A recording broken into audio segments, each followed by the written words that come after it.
जा रही है, तो हो सकता है कि ये इस लेवल तक जाए और मेरा सेल स्टॉप लेके वापस नीचे आए, क्योंकि ये बड़ा रेजिस्टेंस है, H1 का रेजिस्टेंस है, ये बड़ा रेजिस्टेंस पॉइंट है। तो हो सकता है कि इस लेवल पे जाने के बाद मार्केट नीचे आएगा। अब ये मैं हो सकता क्यों बोल रहा हूँ, क्योंकि हम मार्केट हमेशा पॉसिबिलिटीज पे चलता है। ठीक है, ऐसा नहीं कि मैं कोई, मतलब जो भी सिग्नल आपको देते हैं वो कोई भगवान है कि उनको समझ में आता है और वैसे नीचे ही आएगा, लेकिन वो भी जोन को अंडरस्टैंड करते हैं और उसके अकॉर्डिंग आपको सिग्नल मिलते हैं। तो यहाँ से मार्केट अगर नीचे आता है इस लेवल से, ठीक है, तो आप क्या कर सकते हो, अकॉर्डिंगली नीचे लेयरिंग कर सकते हैं। और और जब मार्केट नीचे नीचे नीचे नीचे आएगा, तो आप क्या कर सकते हैं, उसके अकॉर्डिंग आपके जो भी ट्रेड यहाँ पर लगे होंगे उसको बुक कर लीजिए। और ये ऊपर वाला जो ट्रेड रहेगा, ये सबसे ऊपर वाला ट्रेड, उसको ट्रेल करते रहिए। ठीक है, इस तरह से आपको क्या करना है, सेल लिमिट यूज करना है और सेल स्टॉप यूज करना है। पहला, हमने सेल लिमिट यूज किया कब, जब मार्केट उस लेवल पे नहीं गया था तब। और जब मार्केट उस लेवल पे गया, तो नीचे हमने सेल स्टॉप लगाया, और वो भी पेंडिंग ऑर्डर सारे सेल स्टॉप के लगाए। मार्केट नीचे नीचे नीचे नीचे आता आता गया, और अकॉर्डिंगली मुझे वहां पर प्रॉफिट होता जाएगा। ठीक है, तो इस तरह से आपको वो सारी चीजें अंडरस्टैंड करनी है। ठीक है, तो वो उस तरह से आप क्या करिए, जैसे मैंने बताया उस चीज को फॉलो करिए। वैसे ही आपको नीचे भी करना है। नीचे हम लगाएंगे बाय लिमिट। ठीक है, जैसे बाय लिमिट, अभी मार्केट मान लीजिए यहां पर चल रहा है, बाय लिमिट। अभी जैसे ये ऊपर चला जाता है ना इस लेवल पे, तो ये ऑटोमेटिकली हमारा यहाँ पर आएगा बाय स्टॉप। कब आएगा, जब ये दो लाइन यहाँ पर होगी, ये जो दो लाइन है उसकी बात कर रहा हूँ। क्योंकि अगर मैं आपको दिखाऊं, तो अगर मैं यहाँ पर पेंडिंग ऑर्डर लगाता हूँ, तो नीचे आप देख सकते हो इस लाइन पे जाने के बाद ये बाय स्टॉप बन जाता है। ठीक है, तो अगर ये दो लाइन अगर यहाँ पर है, ये दो लाइन मान लीजिए कि इस लेवल पे है ऐसी, ये दो लाइन, ये ऊपर वाली लाइन की बात कर रहा हूँ। ठीक है, तो ये जब ऊपर रहेगा और मार्केट जब ऊपर जा रहा है, तो हम यहाँ पर क्या करेंगे, बाय स्टॉप पेंडिंग ऑर्डर लगाएंगे, यहाँ पर एक, यहाँ पर एक, यहाँ पर एक। ठीक है, एग्जाम्पल बता रहा हूँ, तीन नहीं लगाना है, एग्जाम्पल बता रहा हूँ। तो यहाँ पर हमारे बाई स्टॉप लगेंगे, यहाँ पर हमारा बाई स्टॉप लगेगा, यहाँ पर हमारा बाई स्टॉप लगेगा। और एक ही ट्रेड हमारा बाय में रहेगा, 0.01 बाय, जो कि डायरेक्टली एग्जीक्यूट होगा। और उसका स्टॉप लॉस आपको लगाना है। स्टॉप लॉस फॉरेक्स मार्केट में कंपलसरी है, इस चीज को ध्यान में रखो। अगर आप स्टॉप लॉस नहीं लगाओगे, तो आपका अकाउंट भले एक महीने दो महीने के बाद जीरो होगा ही होगा। और मैं जहां तक जानता हूं लोगों को, लोग प्रॉफिट नहीं निकालते, यानी कि विड्रॉल नहीं करते। अगर आप प्रॉफिट विड्रॉल नहीं कर रहे, तो ये सबसे बड़ी दूसरी गलती है। अगर आपका प्रॉफिट बन रहा है, तो जो भी आपने इन्वेस्ट किया है, जो भी आपने डिपॉजिट किया है, उसको पहले निकाल के साइड में रखो। अब ये रखने क्यों, रखने के लिए बोल रहा हूँ, जब भी आपका अकाउंट पैनिक कंडीशन में जाता है, बहुत सारे लोग बोलते हैं मैं स्टॉप लॉस लगाना भूल गया, मैंने नहीं लगाया था सर, ये हो गया वो हो गया, अभी मेरे पास पैसा नहीं है, फिर अकाउंट हेजिंग में है। ठीक है, जो भी प्रॉब्लम आपको आती होगी, तो उसके लिए बैकग्राउंड में कुछ ना कुछ होना चाहिए। अगर, सॉरी, अगर आप ट्रेडिंग प्लान को देखोगे, तो ट्रेडिंग प्लान में ये मेंशन है कि आपको जो भी प्रॉफिट आता है उसको विड्रॉल करके साइड में रखना है। अगर आपने $100 का अकाउंट लिया था और आपको अगर $50 प्रॉफिट हुआ है, तो उस $50 को विड्रॉल करके साइड में रखो। और इस $100 के ऊपर वापस जो भी प्रॉफिट आएगा, तो उसको भी निकाल के रखना है। अपने सिस्टम पे $15 के ऊपर विड्रॉल होता है, आप लगा सकते हो, डेली लगा सकते हो, कोई प्रॉब्लम नहीं है। ठीक है, तो वो चीज आप करते रहो। विड्रॉल, जैसे प्रॉफिट हुआ विड्रॉल करते साइड में रखो, पर जैसे प्रॉफिट हुआ विड्रॉल करके साइड में रखो। इससे होगा क्या पता है क्या, और एक आपको एक बहुत अच्छी आदत लगेगी कि आप छोटे अकाउंट को कैसे हैंडल करते हो, वो स्किल आपके पास में आ जाएगा।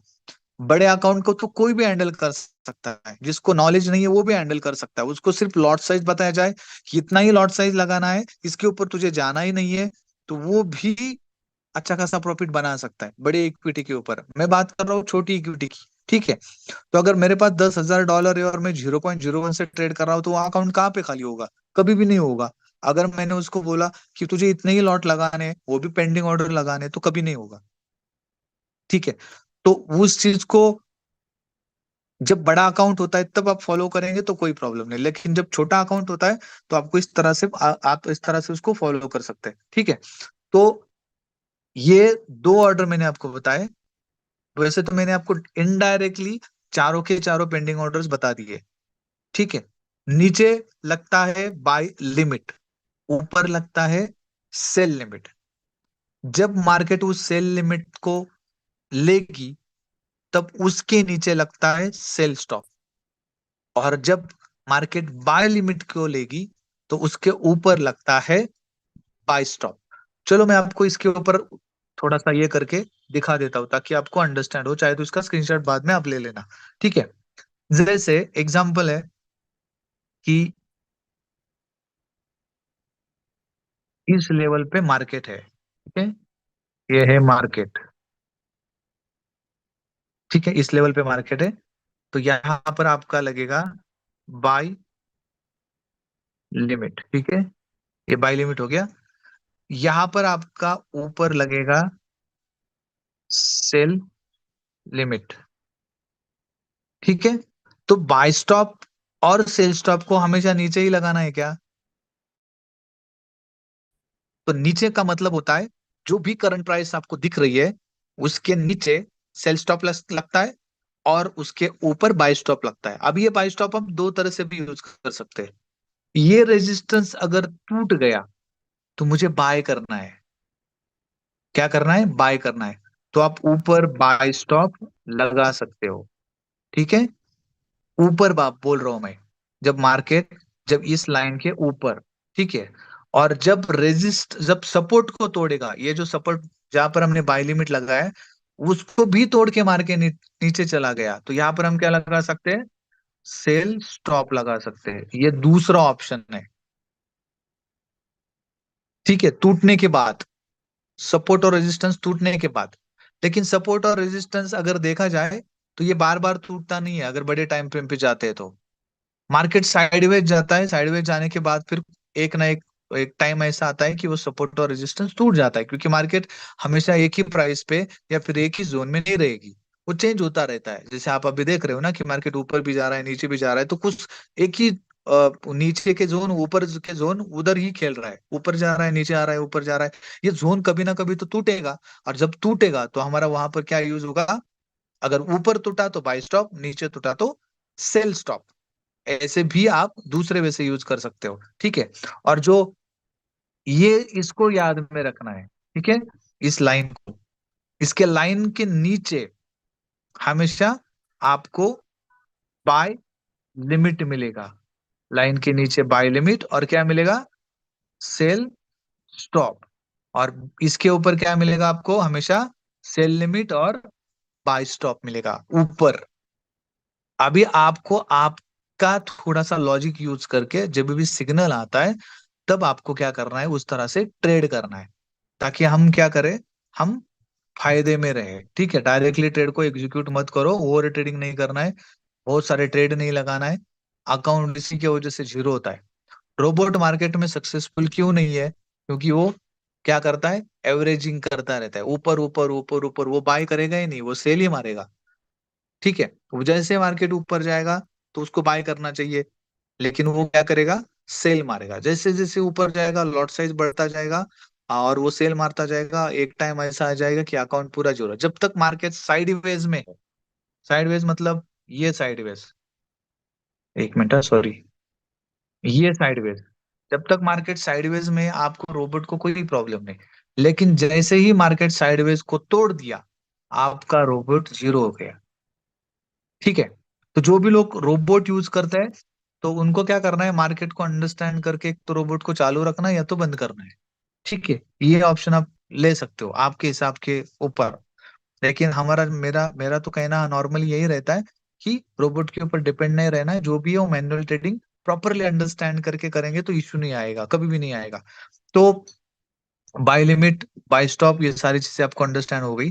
ठीक है, आई होप आपको अंडरस्टैंड हुआ होगा। अभी जो और एक यहाँ पर है, और एक जो है, जैसे यहाँ पर हम देख रहे हैं, तो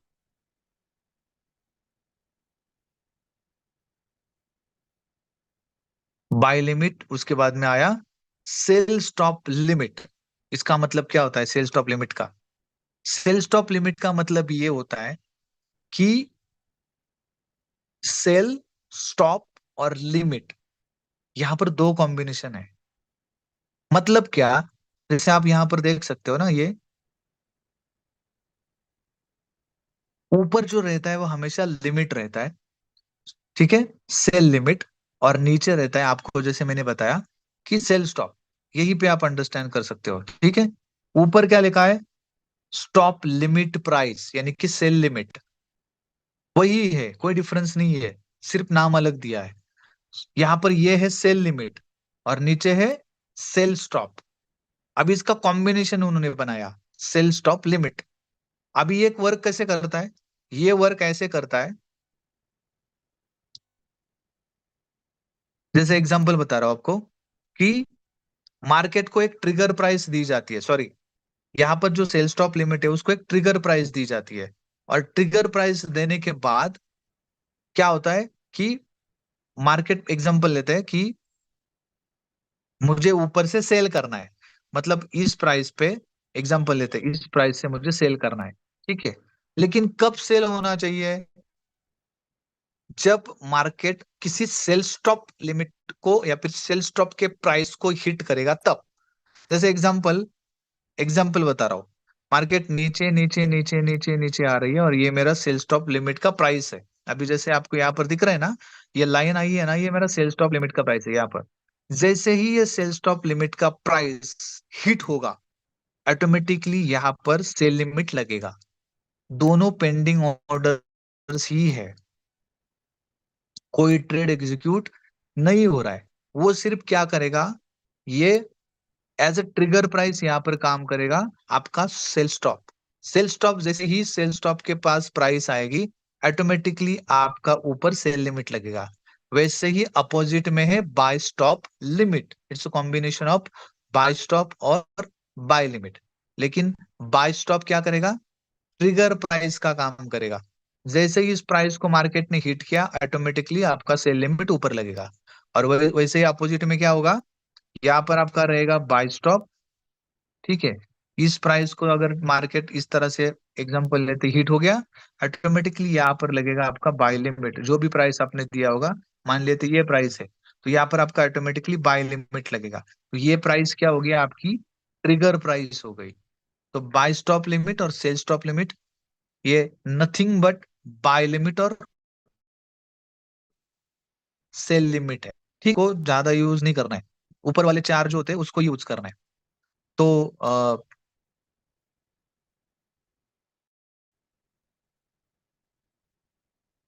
तो जैसे मैंने आपको बताया अभी, तो इस तरह से आप पेंडिंग ऑर्डर्स यूज कर सकते हो। और इसी तरह से पेंडिंग ऑर्डर्स यूज करके आपको ट्रेड लेने हैं। ध्यान में रखिए, ठीक है, हमेशा ये जो buy limit, buy stop, sell limit, जो भी है, जो भी आपको दिया जाता है ना, इसको प्रॉपरली अंडरस्टैंड करिए। और यही वे है ट्रेडिंग का, it's a smart way of trading. अगर आप नॉर्मल वे से ट्रेडिंग करने जाओगे तो प्रॉफिट होगा, मैं ऐसे नहीं बोल रहा हूँ प्रॉफिट नहीं होगा, लेकिन उसमें से भी और स्मार्ट वे से अच्छा खासा प्रॉफिट निकाला जा सकता है। तो वो आप यूज करो। डायरेक्टली ट्रेड में कूदने से अच्छा है कि क्या करो, उसको पहले अंडरस्टैंड करो।